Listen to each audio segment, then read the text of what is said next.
வனத்தில் உள்ள மலர் வகைகள் யாவும் கொய்து வாசறிவேர் பச்சிலைகள் யாவும் சேர்த்து கனத்ததொரு பூப்பொதியாம் ராமன் காதை வான்மிகி என்னும் தவசி கட்டோடு ஈழ்ந்தான்.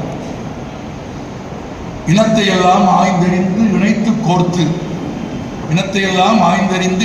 கோர்த்து இடையே கிடந்த மாசு மருவு யாவும் நீக்கி தனித்த மனம் அறம் திகழும் மாலையாக்கி தரணிக்கே சூட்டி வைத்தான் கம்பன் தானே. நிறைந்த அவைக்கு தலை தாழ்ந்த பணிவான வணக்கம். நண்பர்களே, ஒரு சிறிய அறிமுகம் நான் இந்த அரங்கத்தில் சொல்லிவிட்டு பிறகு எனக்கான தலைப்பில் பேச விரும்புகிறேன். 2002ஆம் ஆண்டிலிருந்தே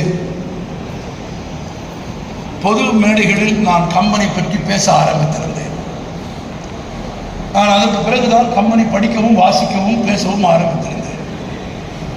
ஆனால் 2012ஆம் ஆண்டு வரையில் தமிழ்நாட்டில் எந்த கம்பன் கழகத்திலும் நான் பேசுவதற்கு அழைக்கப்படவில்லை. நானாக போய் என்னை கூப்பிடுங்கள் என்று கேட்கிற பழக்கமும் எனக்கு இல்லை. யாருமே என்னை கூப்பிடவில்லை. ஆனால் நான் கம்பனை பேசிக் கொண்டிருந்தேன். ஒரு முறை தற்செயலாக ராஜபாளையத்தில் நடந்த திருவள்ளுவர் மன்ற விழாவில் திருக்குறளை மேற்கோள் காட்டி பேசுகிற போது அதற்கு தொடர்புடைய ஒரு கம்பன் பாடலையும் மேற்கோள் காட்டி பேசிய போது அந்த நிகழ்ச்சியை கேட்க வந்திருந்த ராஜபாளையம் கம்பன் கழகத்தினுடைய செயலாளர் அமரர் முத்துகிருஷ்ணராஜா நிகழ்ச்சி முடிந்த பிறகு என் அருகே வந்து கம்பராமாயணம்லாம் படிச்சிருக்கீங்களா என்று கேட்டார். கொஞ்சம் படிச்சிருக்கேன் என்றேன். எங்கள் கூட்டத்துக்கு கூப்பிட்டா வருவீங்களா என்று கேட்டார். வருகிறேன் என்றேன். 2012ஆம் ஆண்டு செப்டம்பர் மாதம்தான் நான் பங்கேற்ற முதல் கம்பன் விழா ராஜபாளையம்.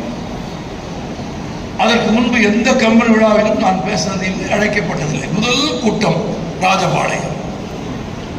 நிகழ்ச்சியில் என்னோடு வேறு சில சான்றோர்களும் பேசினார்கள்.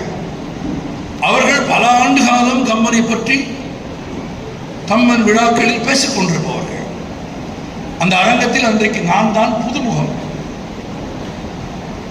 எனக்கு தரப்பட்ட நேரம் 45 நிமிடம். இதே போல கூட்டம் நடந்த போது கூட்டத்தின் முன் வரிசையில் அமர்ந்த இந்த ஒருவர் பேசுகிறவர்கள் கம்பராமாயண பாடலை சொன்னால் அவரும் சேர்ந்து முணுமுணுப்பதை நான் பார்த்தேன்.